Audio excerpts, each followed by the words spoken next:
नमस्कार, मैं हूं आपके साथ शिप्रा झा और आप देख रहे हैं न्यूज 18 बिहार झारखंड का डिजिटल प्लेटफॉर्म।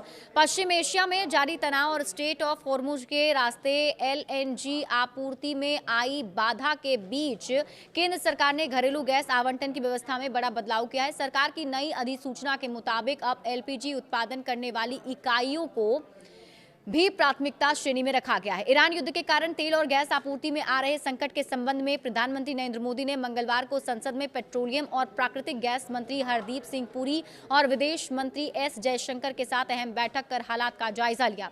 सरकारी सूत्रों के मुताबिक तेल रिफाइनरी में एलपीजी उत्पादन लगभग 10% बढ़ाया गया है और सभी रिफाइनरी 100% क्षमता पर काम कर रही है। सरकार ने यह भी स्पष्ट किया कि स्थिति पर नियंत्रण के लिए आवश्यक वस्तु अधिनियम यानी इसेंशियल कमोडिटीज एक्ट लागू किया गया है, न कि आवश्यक सेवा रखरखाव अधिनियम।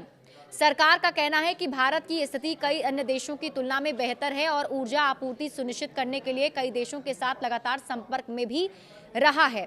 दूसरे उद्योग को गैस एजेंसी में कटौती अधिकारियों के अनुसार फिलहाल एलपीजी का कोई संकट नहीं है और घरेलू उपभोक्ताओं की जरूरत को सर्वोच्च प्राथमिकता दी जा रही है। नई व्यवस्था के तहत अब घरेलू प्राकृतिक गैस की आपूर्ति सबसे पहले एलपीजी, सीएनजी और पाइप्ड कुकिंग गैस क्षेत्र को दी जाएगी। इन क्षेत्रों को पिछले 6 महीनों की औसत खपत के आधार पर 100% गैस उपलब्ध कराई जाएगी। इसके बाद फर्टिलाइज इंडस्ट्री को उसकी जरूरत का करीब 70% गैस आपूर्ति दी जाएगी, जबकि चाय उद्योग, मैन्युफैक्चरिंग यूनिट्स और अन्य औद्योगिक उपभोक्ताओं को उनकी औसत मांग का लगभग 80% गैस उपलब्ध कराया जाएगा। गेल करेगी गैस सप्लाई का मैनेजमेंट। सरकार ने यह भी कहा है कि सोशल मीडिया पर फैल रही एलपीजी संकट की अफवाहों पर लोग भरोसा न करें।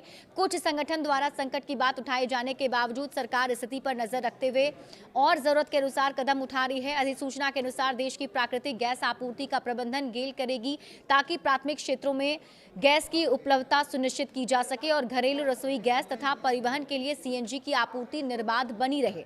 बता दें कि पश्चिम एशिया में बढ़ते तनाव के बीच भारत के एलएनजी आयात की स्थिति सबसे बड़ी चिंता बन गई है। युद्ध के कारण ये आयात प्रभावित हुआ है।